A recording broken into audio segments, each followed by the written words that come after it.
Hello, and welcome to the Hempville CBD podcast. I'm your host, Ben Cooey. I'm an entrepreneur in the cannabis industry with my business, Hempville CBD. This podcast is dedicated to educating you on CBD and how it can positively impact your life. Also, we'll feature professionals in the cannabis market and share their expertise in the marketplace. Join us on this enlightening journey that will enrich your appreciation of the dynamic cannabis marketplace. Follow us at hempvillecbd.com, and as always, there's an open invitation to come visit us at the store in South Haven, Mississippi. Now, let's get to it. Hello, this is Ben Cooey. Welcome to the Hempville CBD podcast show. I'm sitting here with my producer, Derek, and today we're going to talk about the hottest thing on the market right now, which is called THCa. A lot of people have heard of that compound, but a lot of people don't understand it. And so that's what we'll get in today. How are you doing this morning, Derek? I'm doing very well, Ben. Good to have you here. Well, thank you. And perfect intro. Yeah. So what is THCa? THCa is a natural compound within that hemp plant.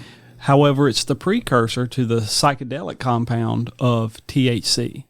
THCa is non-psychedelic. It will not get you high at all. And people always ask, well, how is it legal for you to sell this? Because what we brought it in for is it allows us to compete with the medical marijuana industry and what they're selling. And they're saying, well, if this is non-psychoactive, how is it going to help me? How is it like the medical marijuana dispensaries flower? Here's the difference. All the compounds within that hemp plant, when they start growing or they start formulating within that hemp plant, they start off as an acid base. And eventually that acid, as the plant grows and these compounds develop, that acid will fall off. For example, there's CBDA. Well, CBDA eventually turns into CBD. Well, with THCa, it's non-psychedelic, but when it's exposed to heat, it then turns to straight THC. The reason it's legal for me to sell is because I'm selling it in its non-psychedelic form, THCa.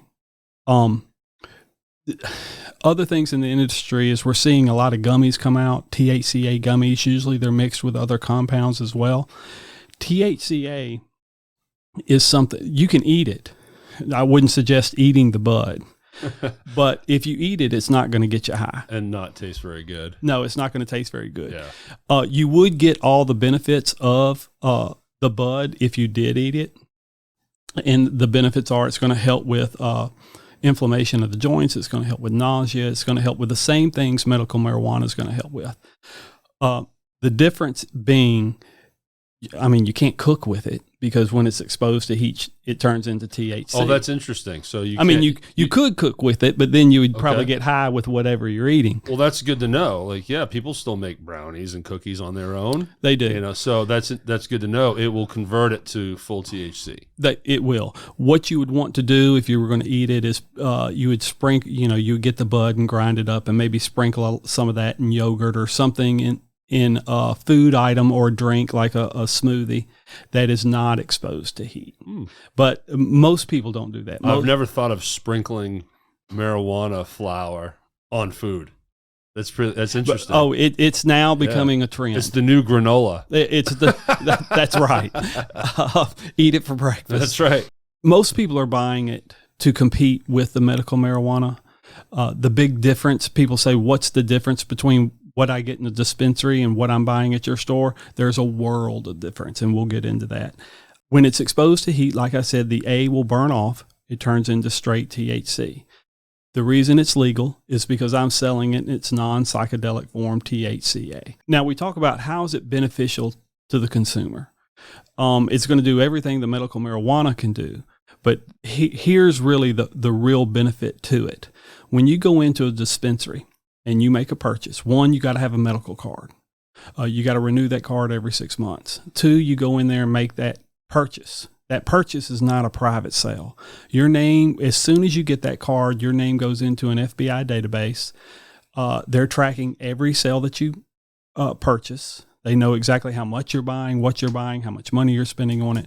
Also, that's being tracked through the pharmacies as well.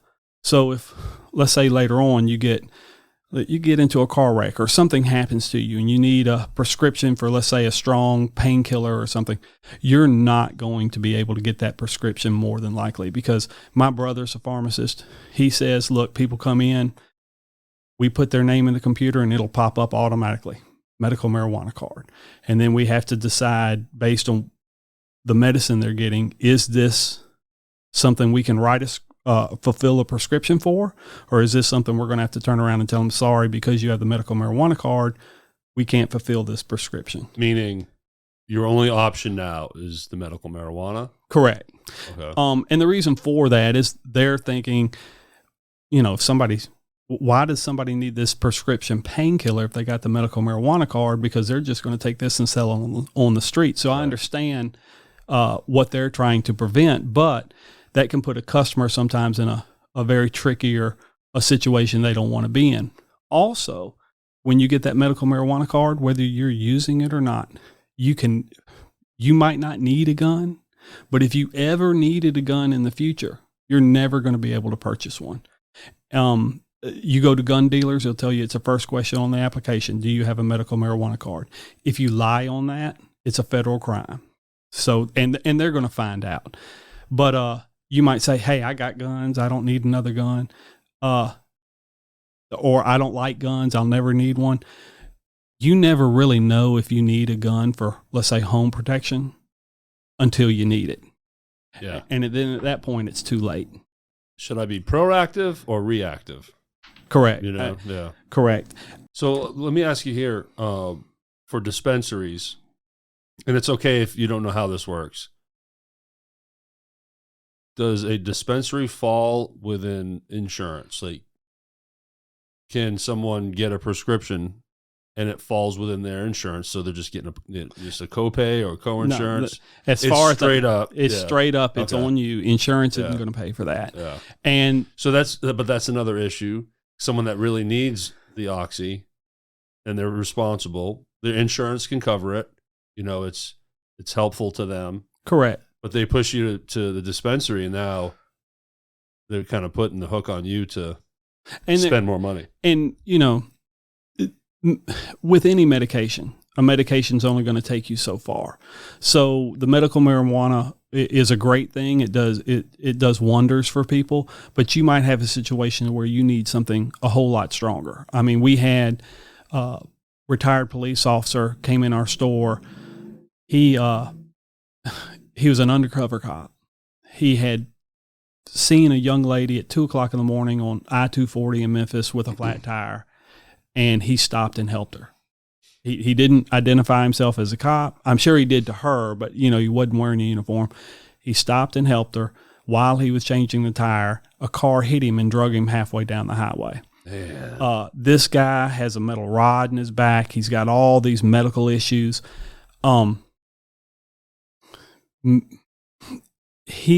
That's a situation where he probably needs something stronger than medical marijuana. And so I would hate for something like that to happen to somebody, to where they have that medical marijuana card, they have an accident like that or a situation like that, and now they really need something really strong. And so, hey, you're just out of luck at that point. Well, you mentioned the pharmacist.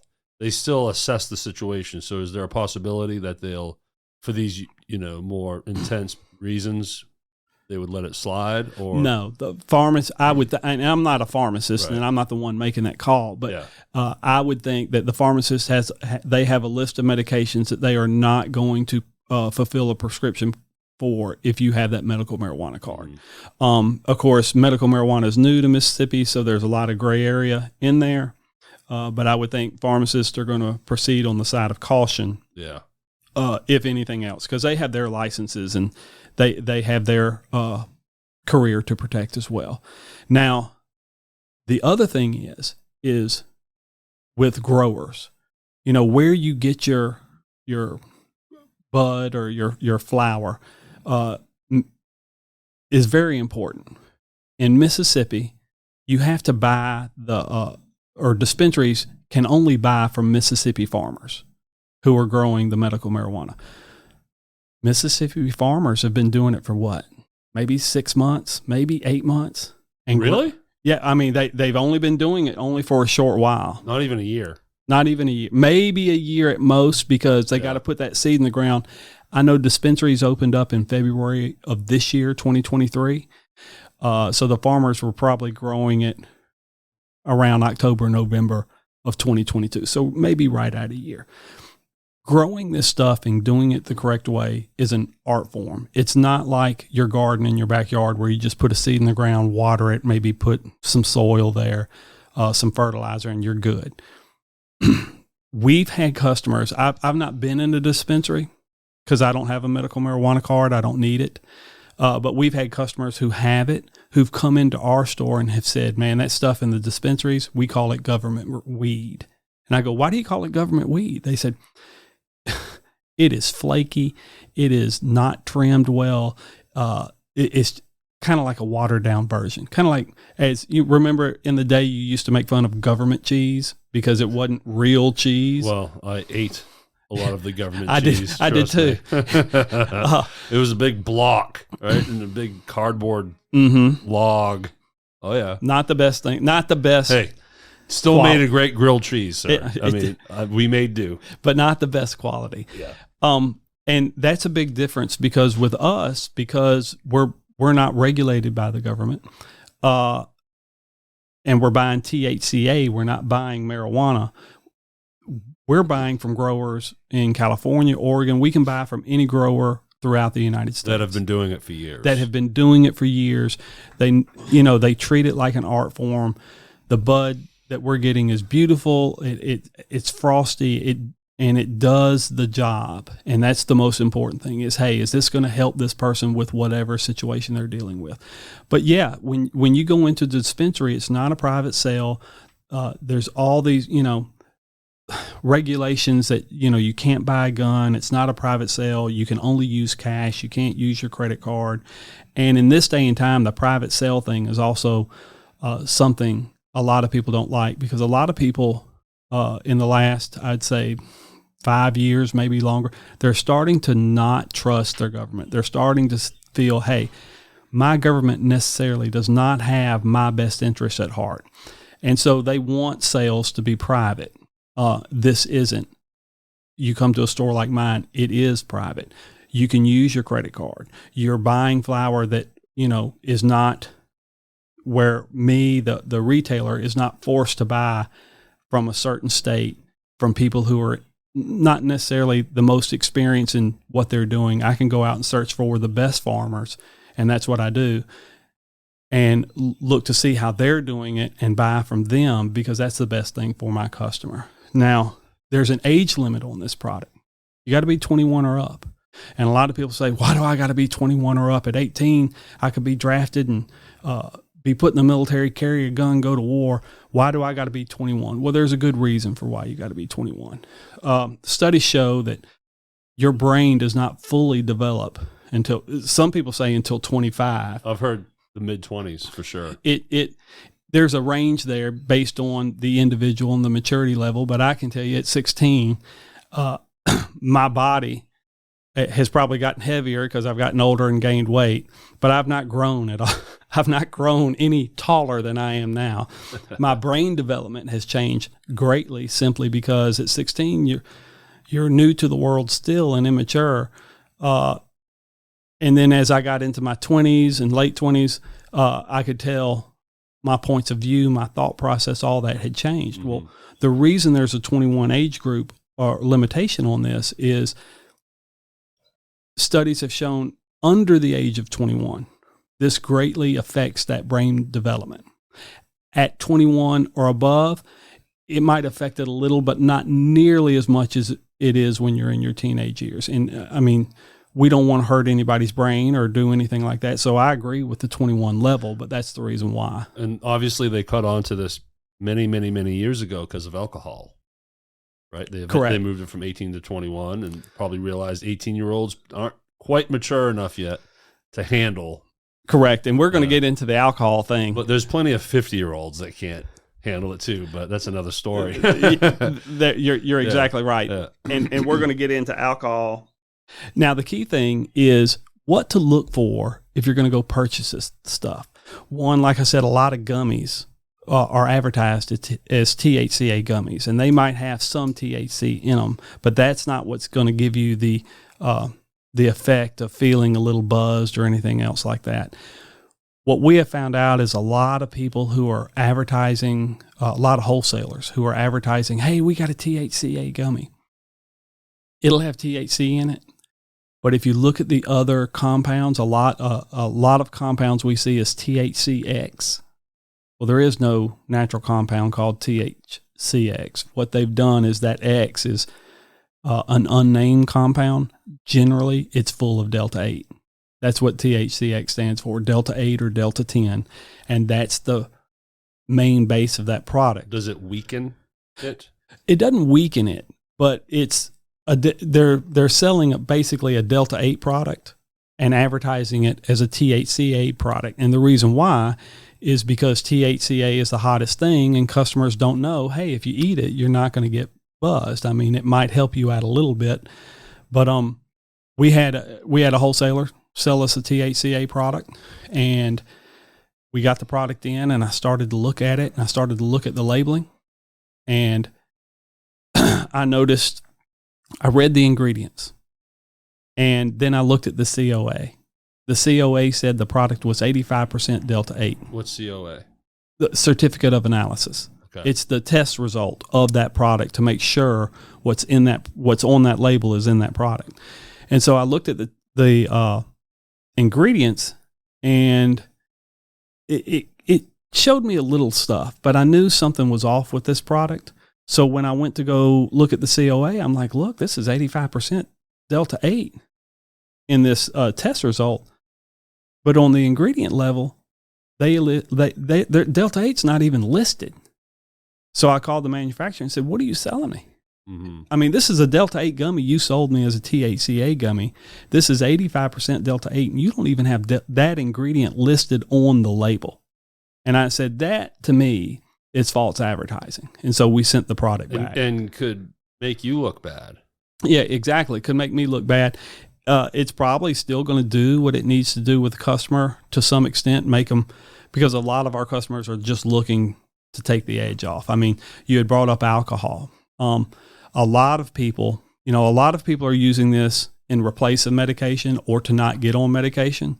But then you have a huge majority of people that are using this as their end of the day vice. And usually end of the day vices are alcohol. They're smoking weed that they've gotten off the street.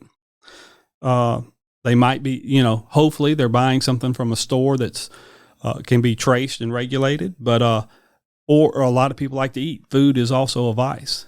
And I can tell you, with the amount of processed food that we eat, and what we'll get into later is how alcohol rages havoc on the body and your internal system. This is by far the healthier choice.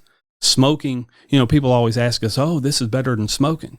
Well, it is and it isn't. If you're smoking the flower or the bud, the THCA, it is healthier than, let's say, a cigarette, because a cigarette is full of other carcinogens that THCA isn't, and THCA is natural. But your lungs were never made for smoke, so anytime your smoke goes into your lungs, it's never good for it. What about vape? Same way. Okay. Yeah. People sometimes think vape is healthier. No, vape is probably just as bad.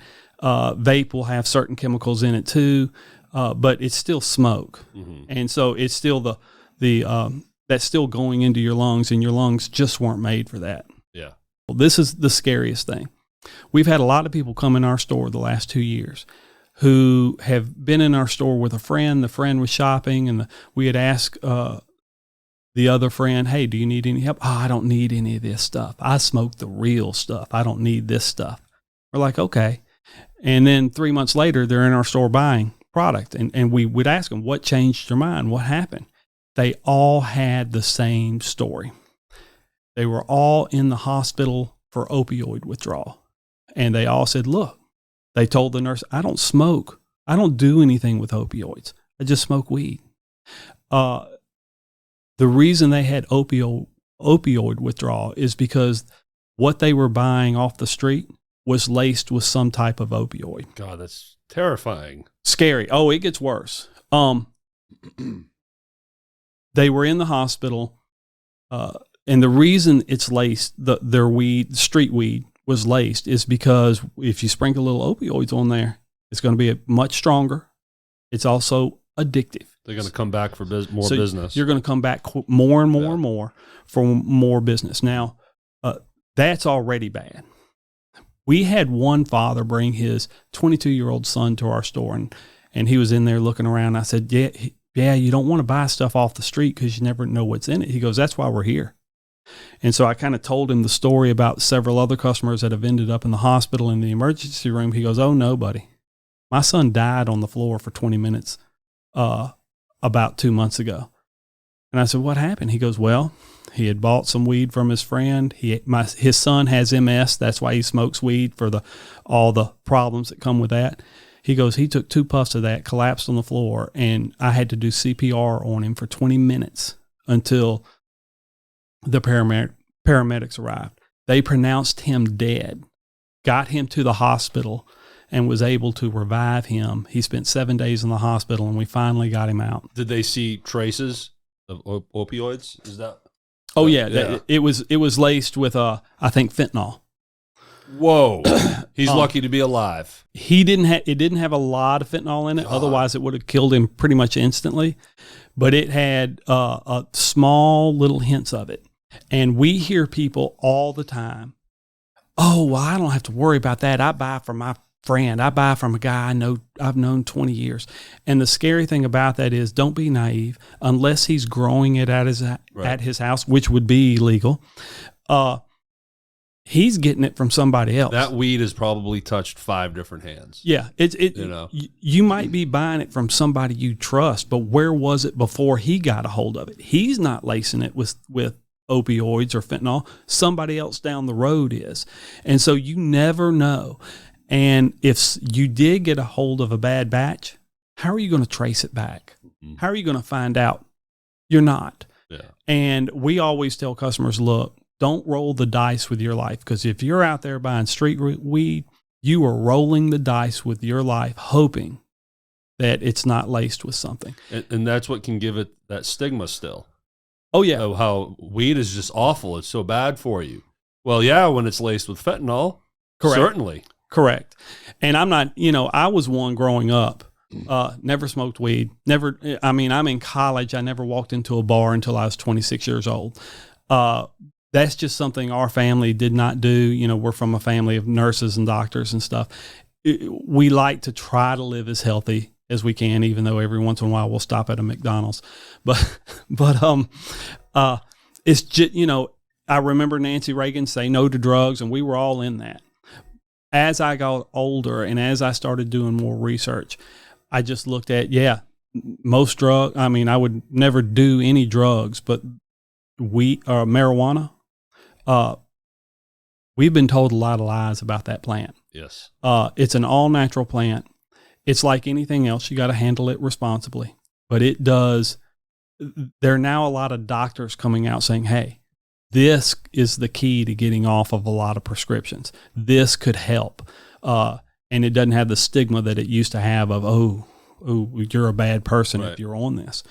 Now, one big question we get is, what's the difference between THCa and Delta-8? THCa is all natural. Delta-8, they categorize that as synthetic.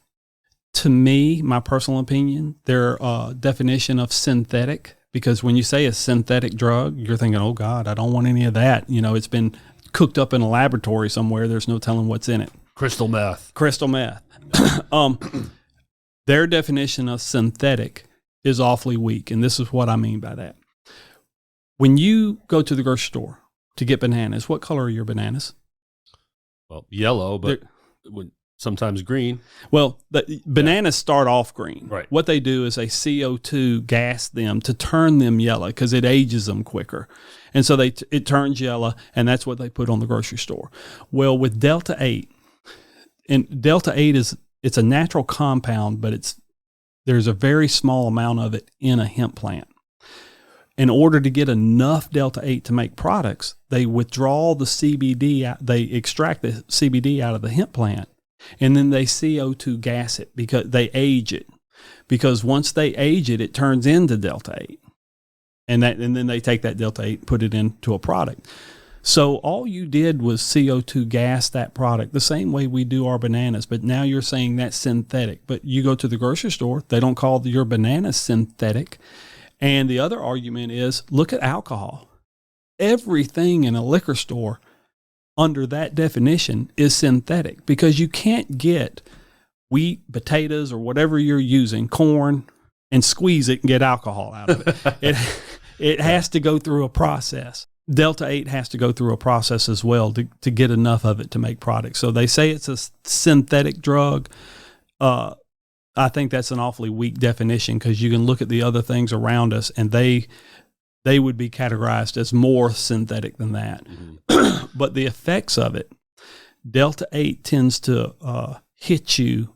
When I say hit you harder, I just mean it puts you, it's more of an indica. It's going to put you in the couch, very relaxed. You're functional, but I would suggest you don't drive a car with it. But it's just going to make you, it's more of an indica where we call in the couch. You're just going to want to sit there and say, I'll do that tomorrow, man. I'll just watch this or I'll go to bed. Anything I have to do, I'll do tomorrow. You're going to be very unproductive. THCA is different.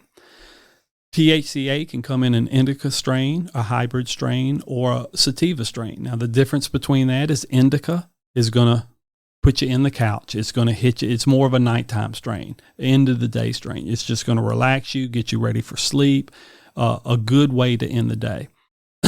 Sativa is it's not going to hype you up, but it's going to give you a slight buzz. But it's going to give you more, it's going to hit your brain differently. It's going to make you more creative, you're going to start thinking of different way to do things. Or if you're a writer or painter, it's going to give you a different way to look at things and start creating without having to think of things.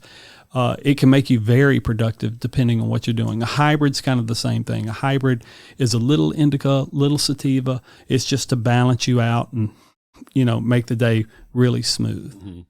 So you have some range there with THCA, where with Delta 8, it's all indica, and it's all going to hit you the same way. Yeah. So do not take Delta 8 and think you're going to go to work and be productive, because you're not going to get anything. You're going to sit there and smile at everybody, wave, and you'll have the best day ever, but you're not going to get squat done.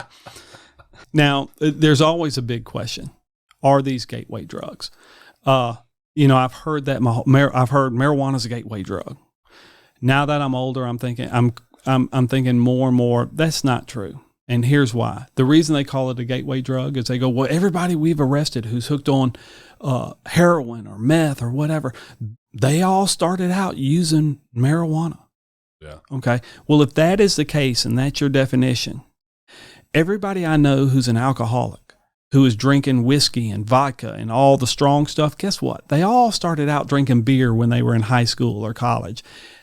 And then they decided it was their choice to step up.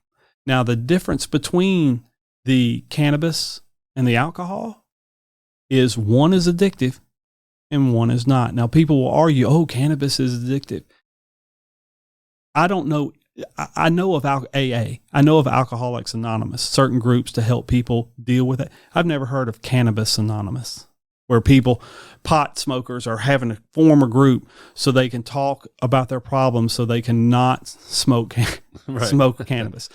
Plus, I know personally, alcohol was my gateway. Mm-hmm. That's just as bad, alcohol, because your inhibitions are gone. So now if something's in front of you, you're more apt to take it. That's Correct. How it was for me. And I've had alcoholics in my family, and I've seen them to where a certain time of day would hit and they had to have it. I mean, like if they didn't get it, they would turn irritable, violent, shake. They would start to shake. Yep. I've never seen that with a cannabis person. And I've been around people who've used cannabis every single day. Me and my personal experience, I don't use it every single day. I might use it 3 days a week, but I've never had a day to where I'm like, oh God, I got to have it. I got to have it. I'm not going to be able to function without it. That's never happened to me. So the gateway drug to me is alcohol, not cannabis. They've just reversed it. I didn't mean to steal your thunder on that one. No, that's fine. Because it's true, like I said. But let me add again, you're looking at one right here. Right. And that to me is scary because it's promoted publicly. Cannabis is a gateway drug. Nobody says anything about alcohol. Now, we get into the argument of alcohol versus cannabis. What are the pros and cons, the drawbacks?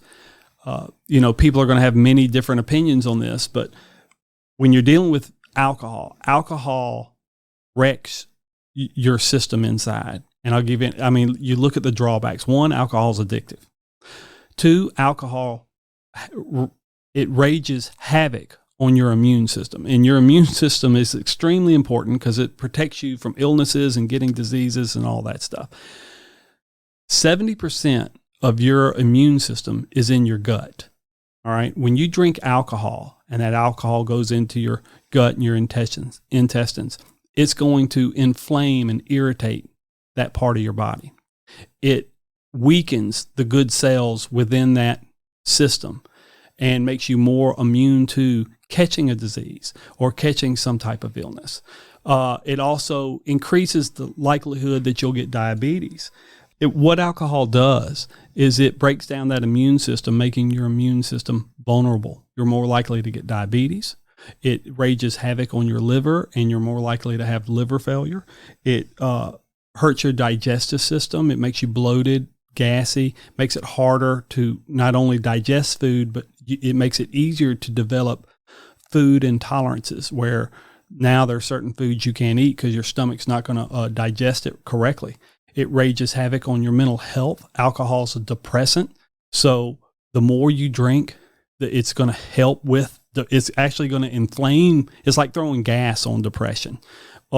Upper GI too. Yeah, upper GI. The esophagus. I always had that issue too.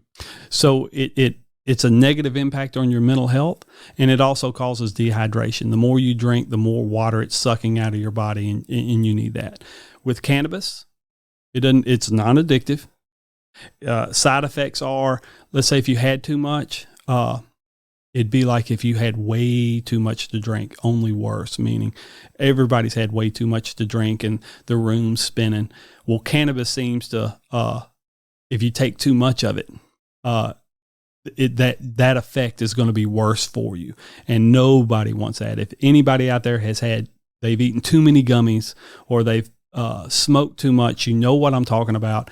You'll be sitting in a chair on the couch and you'll be like, oh my goodness, I can't move. And it's not because I'm feeling good. It's because my equilibrium's off so much and the room is spinning so much that if I just move a little bit, I'm probably just going to throw up or pass out on the floor. But cannabis is non-addictive. It's not raging. Your body has a system built to accept these cannabinoids. Your body doesn't have a system to accept alcohol. Your body's fighting alcohol the whole way the whole time it's in your system. And so I just look at cannabis as the smarter, healthier choice. If that makes any sense, I agree. If you would have asked me that 20, 30 years ago, I would have told you there's no way. Look, I quit drinking almost 10 years ago, and I've always been a consumer of cannabis products, and here I am functioning and have been able to have a life, without the alcohol issue. I had the allergic. I had the gene. Mm-hmm. I don't hear of anyone saying, "Yeah, man, I get the gene for cannabis products." As soon as I touch it, I'm addicted. I've never heard of that. Yeah, that is a real thing for alcohol. Correct. And some people just don't take a look at it, and before you know it, they're heavy drinkers. And I would say if cannabis is something that made your life spin out of control, you develop major health problems and other things with it, then you were smoking street weed. Cannabis does not do that. There was something else in that product that caused that. And that's what was scary, as we talked about earlier, these people buying street weed that had opioid spray sprinkled on it. That's exactly the road they were going down. Thank goodness, and this sounds terrible, thank goodness they ended up in the emergency room so that they could find out what it was. Because if they didn't get sick, they would have never known, and they would have been more addicted and harder to get off of it. Mm-hmm. One of the best things I like to talk about when we talk about alcohol versus cannabis is a story. A retired cop came into our store, and he came in and he says, we didn't know who he was, his first time customer. He says, I just want to let you know, I'm against all this stuff. I voted against medical marijuana in the state of Mississippi, and I think this is horrible. And he goes, so you're probably wondering why I'm here. Because he wasn't dressed as a cop. He's retired. I said, yeah, I kind of am. I was like, what's up? And he goes, I got prostate cancer. He goes, the medicine's not really helping me. I'm losing my appetite. The treatment he's going through is just wearing him out more. And he goes, and this goes back to what got me into the business.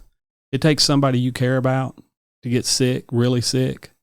And then all of a sudden, hey, I heard this could help. I've been against it my whole life, but I heard this. When you see somebody in a all or nothing battle because cancer is life or death, you're willing to try anything. And that's why he was in our store. He goes, you know what? I've been against it my whole life. I've been a peace officer of the law. We were trained that this is evil, blah, blah, blah. And I've gotten to the point medically where the medical stuff really isn't helping me. So I'm willing to try anything. And so he started to try it, and he's been back several times. He goes, and his whole attitude has changed, but his whole standard of living way of life has changed. He says, look, I still got the cancer, but as far as the pain, the appetite, everything that's going with it, as far as it trying to spread throughout my body, that's kind of all stopped. And so his standard of living has gotten better. But what he told me as a police, he goes, you know what? Now that I started using this stuff, I started thinking back being a cop. And he goes, I can't tell you how many bars I've had to go to and domestic violence calls I had to go to where people were violent. And he goes, they all had one thing in common. They were all drunk. Yep. And he goes, I have never been to a bar or been to a domestic violence situation to where the call was, these people are so high, they're beating each other up. He goes, he said, if everybody was using this, the world might be a much calmer place. And so, you took somebody who was completely against it. Now he's all for it, but he's like me. I'm all for it as long as you use it responsibly. And there comes the argument with, well, alcohol's the same way. And we have proof every single day that adults cannot handle this responsibly. And that's true. But it's the addictive nature of it is what makes you keep going to that next beer, that next beer, that next beer. So it's harder to regulate, use that word, as the consumer. Correct. You know what I'm saying? Like when I would get a buzz going, I wanted to keep it going. So that's the addiction part. Correct. So then I'm not using it responsibly, but because it's addictive and I have the gene, that's why. But that's not the case with cannabis. No, and the way I look at it is people say, well, why should we make cannabis legal if we already have one drug out there, alcohol, that people can't handle? Why are we going to make this one? Good argument, but the flip side of that is, hey, the one that's legal makes people violent. It's addictive. It kills their body. This actually, if used responsibly, is going to help people with their certain health needs. It's going to calm people down. They're not going to be violent. It's not an addictive substance. To me, it's not a gateway drug because I think the individual makes the decision on whether or not they want to step up to something stronger that's going to kill them, like opioids. Just like, I've never been an alcoholic, but if you were a teenager drinking beer and you get into college and you're like, yeah, let's get vodka. You're making that choice because you could have had beer, but you're making the choice to step up to something stronger. And really that's a bad choice because, like I said, it's addictive. You're going for something stronger. It's just going to snowball on you even worse. For sure. Yeah. Another story, and this is one that is more of a feel-good story, but it's so true. And it's why I go to work every day. When you have people, like right now we're selling cannabis drinks. Delta 9 THCA drinks. They're awesome. And when I say they're awesome, like if you look at the ingredients, like if you pick up a bottle of Jack Daniels and look at the ingredients, there's no ingredient list on that bottle. Yeah. I mean, we all know it's high in sugar, and that helps cause with the diabetes and the weight gain and the alcohol. We've already talked about what it does to your immune system and stuff like that. I picked up these drinks, and the first thing I did was look at the ingredient list and look at the health list on it. 0 calories, 0 fat, 0 protein, 0 carbs, 0 sodium. It's just, what's that water? It's carbonated water with the Delta 9 infused in it and a tad bit of flavoring. Nothing in there is going to give you cancer. Nothing in there is going to be addictive. People have come in who buy these drinks. Almost all of them were alcoholics. And they'll come in and buy these drinks, and they're like, you know what? I used to have 8 glasses of whiskey a night, 8 shots of whiskey a night. I'm drinking 1/4 of this and getting a better result out of it, because with the whiskey, I'm drunk and I'm completely unfunctional. But with this, it gives me the same result. It brings me down. It levels me out. I'm calm, but I am functional when I'm doing it. I mean, it helps me with my sleep, but I'm not a complete mess. I can walk around the house and do things. I'm not stumbling over stuff. Like I said, the one thing we suggest is it's tricky, even though you're functional. Do not fool yourself into thinking you can drive a car, because if you get in that car, you're going to get pulled over for DUI and you'll pass a breathalyzer, but you are under the influence of the Delta 9 and you will get arrested. So please don't do that. Yeah. Again, you have to be responsible. But these people come in our store, and it's not just the people that are buying the drinks. It's the people who are also using the gummies and the flour and everything else. They will come in, and you're talking older people as well as young, but you're talking people, they'll come in and give us hugs. They'll shake our hand. They'll tell us how thankful they are that there's a store like this in their community, and that we're not just out there hawking product or selling whatever, that we can break down what this product is, who made it, what it's going to do to you, how it will affect your medications, and so on. That lets me know we're heading down the right track and we're doing it right. Because when customers are thanking you, they're thanking you because they're now realizing they had a problem, or they had a problem they couldn't fix, like with pain or arthritis, and they didn't want to get on that medication. They didn't want to take opioids because they were afraid of them. And this is an alternative. They just like the fact they have the alternative to make a choice rather than being forced down a one-way street. And that means the world to us. Plus, as one of them, we got one guy, he said, I've lost 20 pounds since I've been drinking your drinks, because the alcohol was making me fat and overweight, and this stuff, it has no sugar in it. And he goes, so it's doing the trick, but I'm losing weight at the same time. I said, well, more power to you. Because alcohol turns into sugar, right? Correct. Yeah. Correct. And there is a high concentration of sugar per volume of alcohol too. I mean, it's very high. And that is what that's not good for your liver. It's not good for your kidneys. And actually, not that I want to break off into this, but my brother-in-law has cancer. And the one thing we've been studying is the cancer cells feed off the sugar in your body, that if you can limit the sugar in your body, it's like starving those cancer cells out. Less sugar is better, not only for weight, but for other things too. Alcohol just adds to that problem, where cannabis is not adding, it's actually taking away. And so that's where we can end it today, but that is the goal of why we got into this business, to give people an alternative to pharmaceuticals, an alternative to habits that we saw that were hurting people and hurting families. And this works out so much better. So outstanding, man. We learned a lot today, didn't we? We did. And what's great is I'm as curious as anyone sitting right across from you. I'll always be transparent. I'm a consumer. Oh, but I still have those questions. I've been smoking marijuana for 30 years. It was 15 I started, right? Off and on. I had no education on anything. All I knew was I'd buy it and smoke it. Like that's as far as I dug into it. And most people do. So now you see science, CBD and Delta 8 and THCA. I'm like, before I discovered it, like, what does that mean?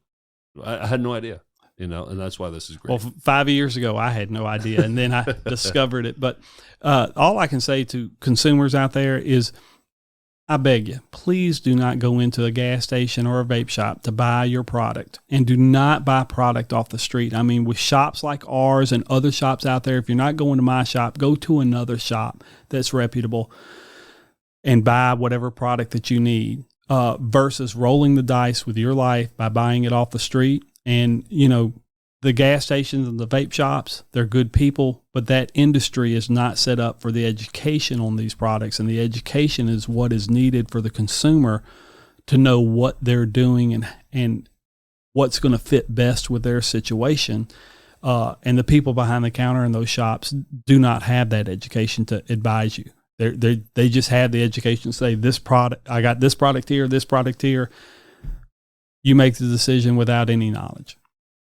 And that's always scary. I just want to say thank everybody for listening to us. And the one thing I'll say to you to end this is, everybody listening, all of you have the power to make somebody's day if you want to. And it could be something as easily as going through the checkout line at the grocery store and making a joke to the person who's scanning your groceries, or just being polite to them and nice. But as I've gotten older, I've realized, you know what? I have the power every day to make somebody's day, just in a, I'm not going to make them feel like they won the lottery, but just to make them laugh, or to make them smile, or to give them something to think about. Or if they make a mistake and drop my eggs all over the ground, instead of to throw a fit and go crazy, say, look, things happen. I'm not worried about it. Let's just go get another one, or whatever. If they get my order wrong at McDonald's, which is like 90% of the time, I don't understand it. I think they do it on purpose. But most of the time, those are teenagers working. I got more things to worry about in my life than to yell at a messed up order. Mm-hmm. I've learned to cut those people that are negative in my life out. And it's much easier to be nicer to people than it is to fuss and get mad. So what I suggest all of you is to, during your day today, try to make somebody's day in the smallest way. And I can tell you, it's much easier to do that if you're happy. And you're going to be happy if you use one of these cannabis products. You're going to be smiling. Everybody's your friend. Yeah. If you don't believe me, buy you a small pack of gummies, eat it, and go to the grocery store. And when you go to the grocery store, it's like everybody's your buddy. Hey, how are you? Hey, how are you? Everything's good. Mm-hmm. So try to have that positive outlook on it. But that's how I'll end today. If you found this podcast helpful, I'd appreciate it if you took a minute to subscribe, rate, review, and follow us at hempvillcbd.com. This increases the reach to more people who are trying to navigate through the changing cannabis market and its products, so that we can create a more knowledgeable consumer. Take a screenshot and tag me in your social stories to friends. It means the world to me to know that this podcast has positively helped you and that we get to be a part of your journey. Thank you, and until next time, here's to a better life.